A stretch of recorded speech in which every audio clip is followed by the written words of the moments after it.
what's up, y'all? What it do? What's up, your girl G here? Welcome back to my channel. Appreciate you for tuning in. We're gonna get into this episode of Love After Lockup, you guys. Y'all know the madness. We call it trash TV. It's so bad, it's good. Y'all, Love After Lockup. Actually, this was kind of a pretty milder episode.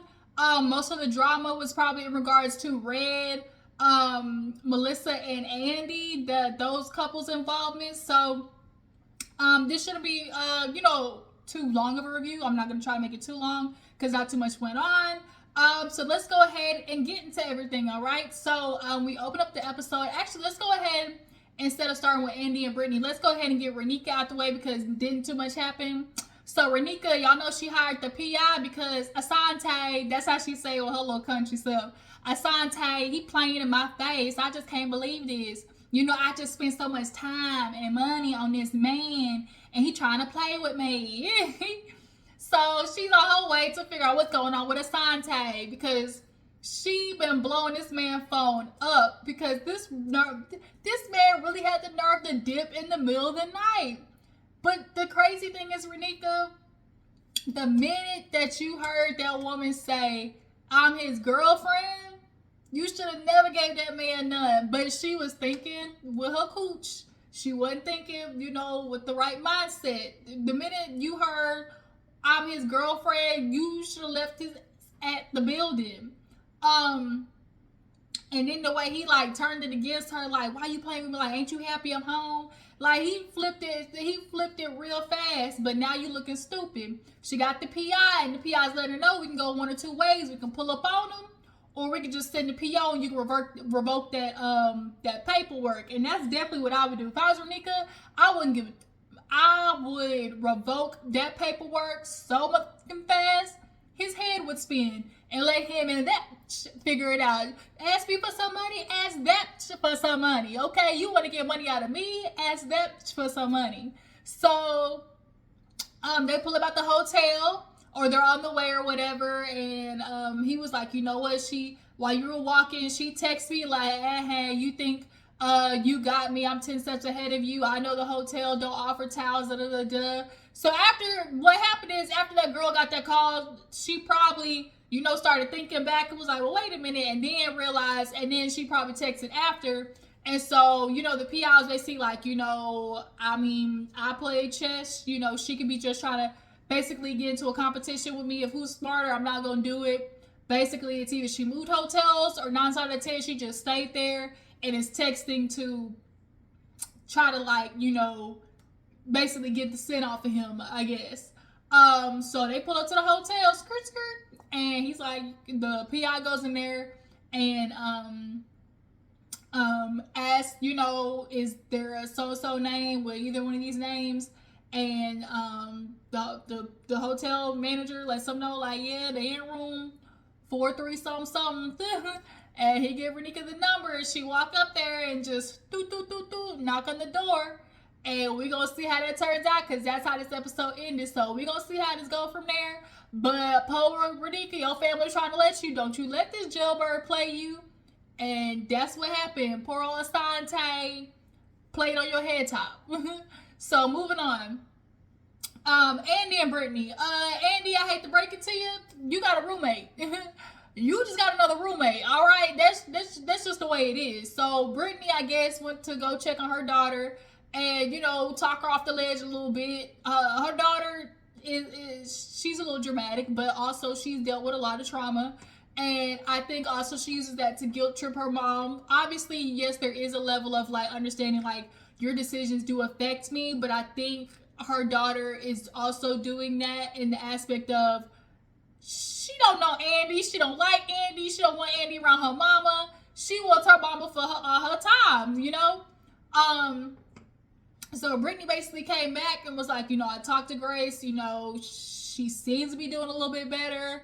And so Andy's like, well, it wasn't that I wasn't caring, because she tried to put it on Andy I'm just so disappointed in you. The way you handled it wasn't the manly thing to do. She was definitely trying to find ways to just make Andy feel like he's in the wrong. Make Andy feel like, he just did such detrimental things to her and Grace. And ma'am, this man hooked you up with hundreds of dollars, a new phone, giving you gifts for your kids. um a whole bunch of stuff. And you told him that you wanted to move in with him. That's why he bought this house. Like, for you to be confused about why he wants to go back home, why are you acting like dense all of a sudden? Like, this is clearly something y'all talked about. But like I said in the last review, I don't think she was prepared for her daughter. Sorry off the lights going up and down. I'm recording over here by the window, so the sun is just kind of like popping in and out.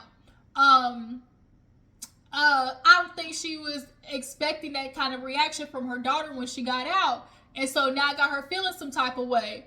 But she basically tried to run to Andy like, I'm just so disappointed. But, I guess the only thing we could do is just like, head out of here or whatever.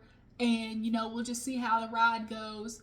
He want to check on her as much as he can. But, like, Brittney just keeps saying, I'm not comfortable. And she sat on the stairs basically talking about how, at the end of the day, like, she might not know Andy. They have talked. It is different from being behind the computer. But she can't be trusted by herself right now. I.e., if I stay in this town, I'm going to get back on them drugs. Okay? Drop down the comments if you know where that's from. All right? She worried about getting back on that stuff. So she's like, I need to get out of here, which is what Andy was trying to do in the first place. And I think that's where Andy had a misfire in the communication and why he was pushing so hard for them to leave. He should have dropped that point in the midst of having the conversation with Brittney. So it did just seem like, I get your daughter feeling that way, but let's dip out of here. He should have expressed, that's where his mindset was coming from. So they leave, on the way. She just talking about how drained she is and everything like that. It is uncomfortable being around Andy. I think she ain't attracted to him. That's one thing for sure. And she's talking about like, it's just like not just him, I'm just uncomfortable with me, so they go in the house and it's a decent little house or whatever. The son's like, I'm gonna go take a nap. It's been a crazy few days. Andy takes her to the back room, to the bedroom. It's a nice bedroom, obviously better than a jail cell. And Andy is trying to give her a little bit of leeway, like, there is obviously an adjustment time. She's used to literally like cement blocks and a pad on the floor, like to sleep on. So, it's a lot different.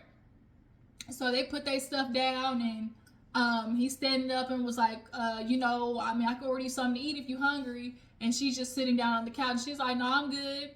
And so she's like, you just standing there? Like, your son relaxing, I'm relaxing? Like, you just gonna stay in there? So finally he sit down and it's dead silent. Like, dead silent. Like, it's so weird. And Brittney just kind of like, can I get some water? And he's like, yeah, sure.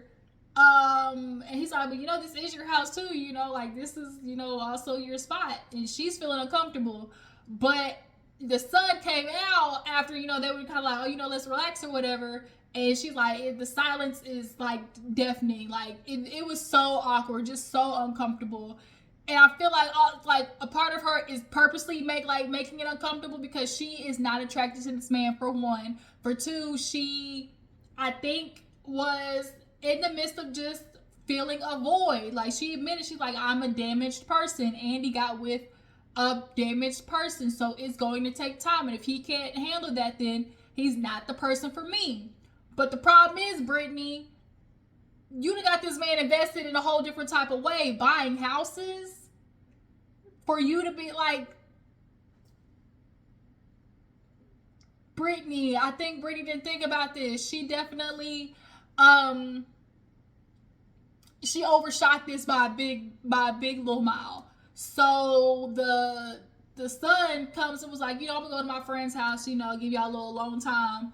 And the minute he said alone time, my eyebrows went, because I know Brittney was thinking the same thing, like, please don't leave me alone with this man. Please do not leave me alone with this burly, bare chest ass. Like, don't do it. Hairy man, don't do it. I don't want to be alone with your daddy. So that's when she started playing the, I really got a headache. The minute she said that, I was like, girl, you ain't slick. You ain't slick. You just try to make sure Andy don't get no motherfucking ideas. You like, the last thing Andy think he's going to get out of me is get the cutting tonight. It ain't happening. Andy, just don't.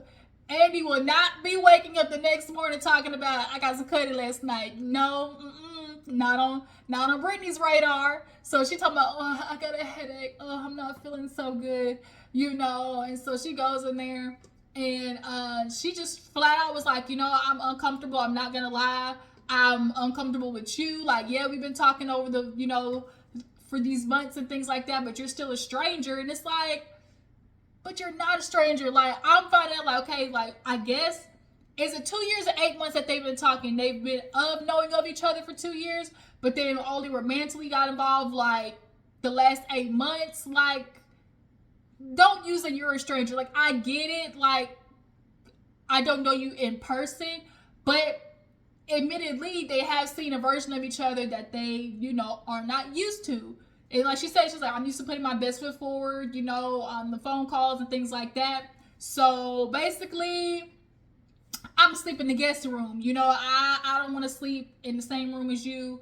I'm not leaving, but I'm going to sleep in the guest room. And she just kind of walks off. And I was like, yeah, Andy. Yeah, bro. Your family's going to hit you with a big I told you so. Hit you with a big I motherfucking told you so. And you got a roommate, okay? If you got a roommate, make sure you get her to start paying a little bit of rent ski on it, okay? Make sure she get 5 on it, okay? Because this ain't your girlfriend in the least bit, all right? So moving on. Chelsea, Mikey, I really like them, but I agree with Michael's sister. We'll get into it.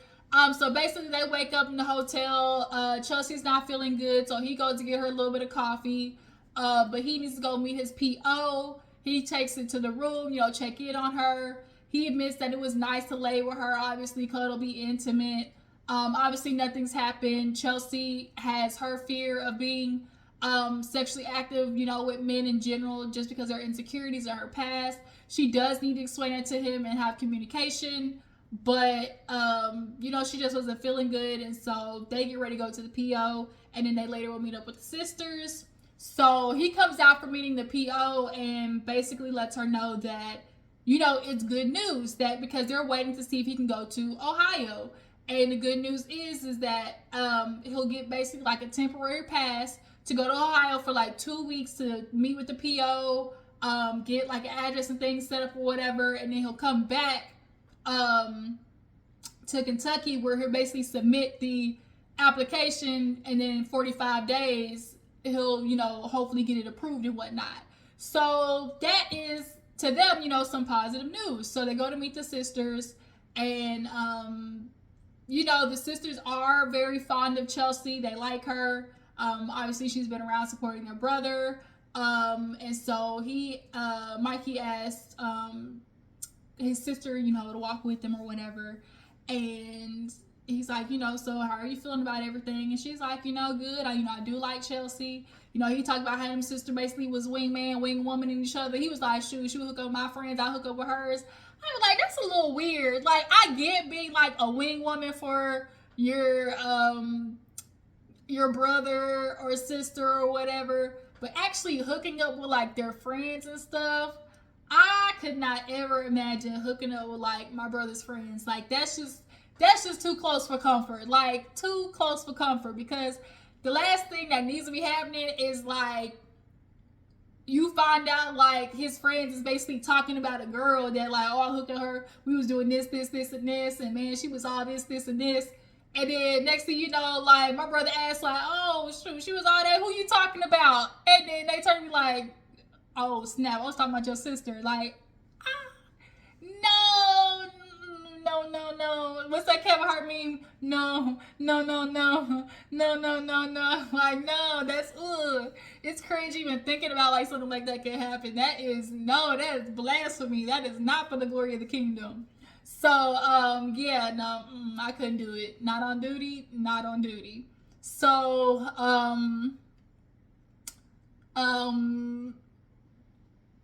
yeah, so Mikey, he's over there talking to the sister, and, you know, he's asking about Chelsea. She's like, yeah, I like her, but I just want to check in on you because, you know, I just don't want you to become overwhelmed. Like, you're just getting out, you know, mom just passed, but now you're taking on a relationship, and I don't want this to be overwhelming for you where you get in and like it's too much, And he said, I'm just following my heart. I love her, and I just feel like I'm gonna go with what I feel is right.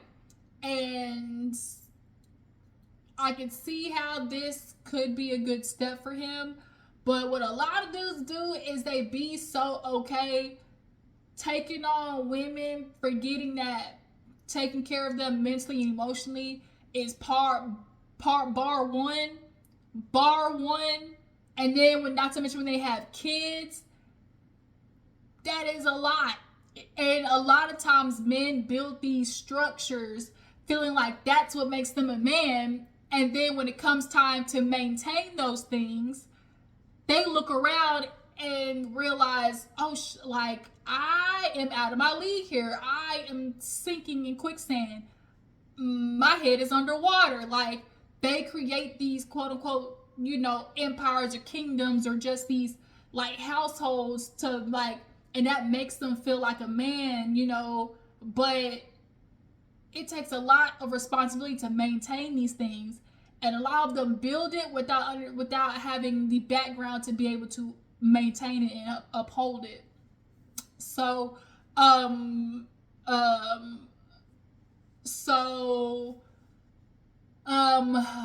they go back to sit down, and they start talking and stuff, and they get into how he could possibly move to Ohio. The sisters were a little sad, and then they talked about how he gave her a promise ring, and they were just kind of gushing and coy and all those type of things, and the sister was like, are you sure this is a promise ring? And he's like, yeah, no, it's a promise ring. We have talked about marriage. And she's like, dang, for real? Like the sister was just all out the loop.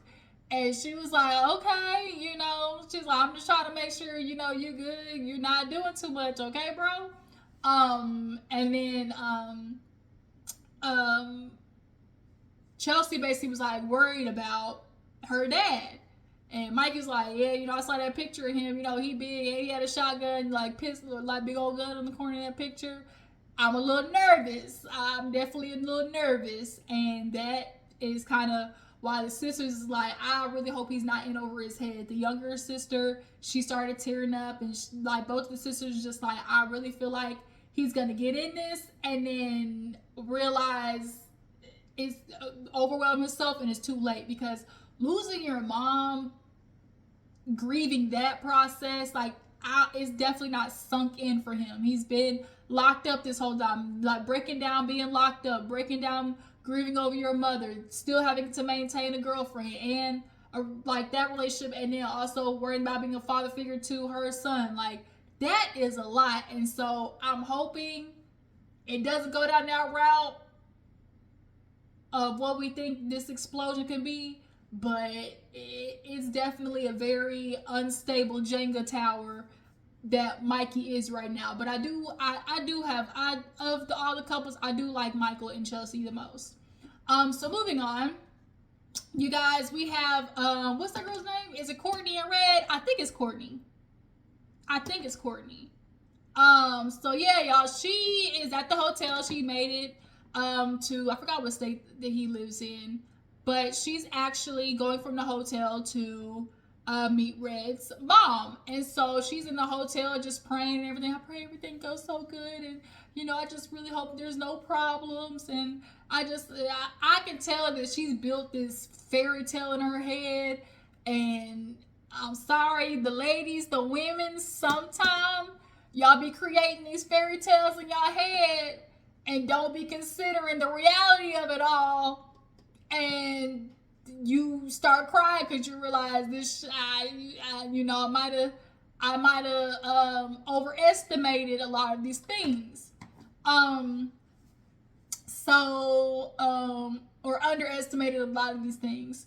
So yeah, she's on her way to meet the mom. She goes up the stairs, and immediately her and the mom just start crying and boo-hooing, and the mom's like, I've been talking to her for 5 years, and so to actually see her in person, they clearly have a good relationship. And she gives her a tour of the house. lets us know that Red's father actually passed away in 99. And he was a pretty good boy until his senior year when he started hanging around the wrong friends. And, they were sneaking in and out through the basement. And it wasn't until she got that call one day and was like, yeah, your son been locked up. She's like, robbery? A gun? Like, she was all lost that her son was involved in all of this debauchery. And so she was like, so for him to be gone, like, it definitely was a hit, not only losing his father, it was a lot. And so they just kind of had like this, whole, vulnerable moment with each other and whatnot. And so they head back upstairs and it's a knock on the door and it is Destiny, Red's sister. Is her name Destiny? Yeah, I think it was Destiny. I think her name's Courtney and sister's name is Destiny. I think so. So she takes Courtney outside to see the car that she bought. She bought the sister's car for $7,000 for Red. But the sister's like, I love you and all, girl, but let's go out here, have a little chit chat, get to know one another. And so they sit in the car and she's like, hey girl, I see you, but I ain't gonna play. Let's get to the nitty gritty, all right? So she's like, a few months ago or some time ago, I saw a little pudge. I saw a little pregnancy pudge. What's going on? Okay, what's going on? And she basically admits that, she was pregnant. It was a mistake. It wasn't something that she intended on happening. It gave her a realization that she loved Red and she was so appreciative that, he was willing to, take her back and all these things. And she got emotional and defensive hella fast because the sister was like, girl, she basically tried to be like, the cheating, it wasn't just on me. And the sister was like, huh? She was like, what? She was like, nobody can make you cheat. Like it wasn't like, that was your decision, And she was like, well, no, because, he's the one who told me to wait, like, I should wait or whatever. Like, basically saying that, like, Red told her to wait for him longer because he done messed himself up in jail and now got like 3 to 4 years longer on his stint. That's too much. That's too much commitment. Like, especially for a dude that you don't even know. It's different if like that's your husband, your baby daddy, like y'all together, the fiance to be wed. Like, even that is okay. Like, I ain't even want to say that is the level of ride or die you need to go, because when I tell you these nickels is anything but fickle, everything but fickle. Anytime a girl, as they say on Twitter, was like, anytime a girl be like, my man would never, is when your man be never and like never before. Anytime you be like, my man, bitch, that's when your man left you for dead, ho. So your man left you for dead, okay? So yeah, so she basically tried explaining to sister how it wasn't all just on her. And, she's like, well, he's done a lot for you. He's taking you back and obviously the son or whatever. She's like, yes, and it's me and his relationship, everything's going to be okay. That's why I'm doing everything for him. There's nothing else I can do to show him. That's why I bought this car. And the sister's like, you can't buy nobody's love. She's like, yeah, I know, but like, there's nothing else I can do. I've been there for him. Like, what has he done for me? And the sister's looking at her like, girl, and this is the one time I am like, girl, what are you talking about? What has he done for you? The man's in jail. What do you want him to do for you? Like, seriously, what do you expect him to do for you when the man's locked up? The man can't even do nothing for himself. So it kind of triggered old girl, and I think it triggered her because that is a huge guilt thing that she deals with. The fact that she cheated on him like that, and had a baby. So she was like, it's me and his relationship, and me and Red are going to be okay. We're going to be fine. He's forgiving me. And, like, what does it mean to you? Like, yeah, I know I did wrong, but, we're going to be fine. That's why I bought him this car, because I really believe in us and to show I'm sorry and all these things. And I just don't want to talk about it no more. So she gets out the car and she's like, I can't talk about it no more. I'm going to go talk to mom. And she's like, you mean my mom? And she's like, she's my mom too. And the girl was like, okay, okay. I was like, oh no, oh no, oh no, not this. So she goes to the mama, she crying and whatnot, and she starts just, I just really wanted you guys to accept me. And I know that's why she also triggered the girl, because she's so busy, she so badly wants them to accept her. So the mom's crying, and she's crying to the mom, and the sister comes in. She's like, look, I'm just letting you know, like, it isn't just one time. And she was like, it's more than that. And so the mom's like, what do you mean? She's like, she cheated on him. And she's like, wait a minute, how you know? She's like, Red. And she's like, well, wait, what? And come to find out, this girl cheated on him 3 times with 3 different niggas. Like, so she was out here laying low, spreading it wide. And so for Red to take her back, the sister was like, the mom was like, look, that's their business. You know, we need to stay out of it. If he say he want to take her back, then let's do it. And then the mom did have a conversation. Well, girl, like, are you ready for this? Because when he come out, ain't no telling what type of man he gonna be. And I'm gonna have the same conversation for him to make sure he's really committed to you, because there's a child involved. So, but she did tell the sister, like, back off. You know, I know it's your brother, but he grown. So the sister's like, all right, we're going to see how this turn out. And she's like, look, I don't know my brother, you know, when he get out, what he going to do? Is he going to cheat on her? I don't know, but let's see. Is he going to cheat on her? Duh. That's the first thing he going to want to do, because he going to try to get back. He's going to do nothing but try to do get back.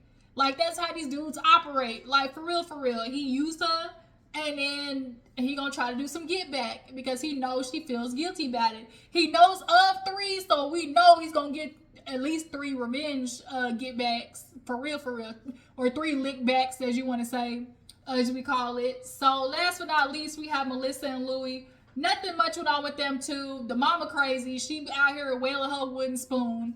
But Louie, could get approved for Jersey, and the mama ain't here for it though. But in order to get approved, they need a marriage. So Melissa's like, and done, and done. And of course, the mama, as usual, slow it down. Patty Cake's not here. So they end up going on a date to the little dance hall or whatever. Louie's been always interested in dance. The mama don't like the dress that Melissa got on. You know, Louie, she talking about, oh yeah, the last time you danced was at prom. And she's like, yeah, he took a beautiful pediatrician, you know, to prom. Her name was Kimmy. She was a popular girl. And so they go to this little dance hall, whatnot.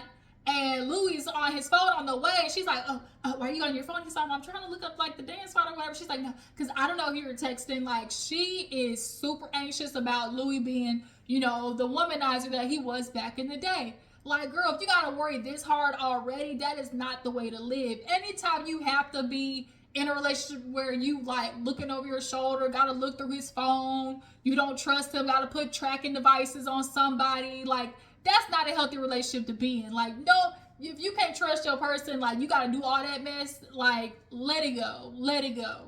So, not only that, she gets to the dance hall, and he getting attention from the dance instructor, and she is already, like, vexed about it. Oh, my God. Louie's just doing everything so perfect, but every time I'm doing something, she's telling me I'm doing it wrong. And the girl's like, oh, you got a nice shirt, and, like, oh, you're such a natural. And it set Melissa off. Like, she was like, oh my God, you're just so perfect, huh? And you can't do it right with me. And so Melissa took her ass to the bathroom. She's like, where's the bathroom at? And then the girl was like, I'll keep him warmed up for you. Once the girl, I think, figured out that Melissa was just getting heated, I think low-key she was rubbing a little salt in the wound, you know. But Melissa, girl, like, you said, oh my God, Louie, you know, he's got this, you know, these younger women I'm gonna be worried about. Like, oh my God, like, you are gonna drive him even more crazy with the attitude like that. So you might want to cut it at. All right. So you guys, that was Love After Lockup. Y'all tell me what you feel about the episode. Love After Lockup is just good old trash TV. What you guys feel about Courtney and Red, the whole cheatation situation? Find out that she cheated 3 times on that man. Oh, y'all, I forgot about Kerok, y'all. So basically, Kerok is transitioning. He got out of his PO. Kerok is controlling, y'all. Kerok is very unhealthily controlling. And what's his girl? B, I think it's B. You know, she wants to do everything by Kerok, but there's a slight unhealthy situation there, because as much as Kerok is a perfectionist, he don't never want to take charge of the stuff. He always put it in Brittney's hands and B's hands, and then just complain when she don't do it like as he feels is right. Like that is, I don't like that type of stuff. And so they go to meet one of his, like, I guess like prison moms or whatever. They call her Cough Drop. That is such a prison name. Cough Drop. Hey, gonna be Cough Drop over there by the commissary. That is giving real Orange is the New Black, okay?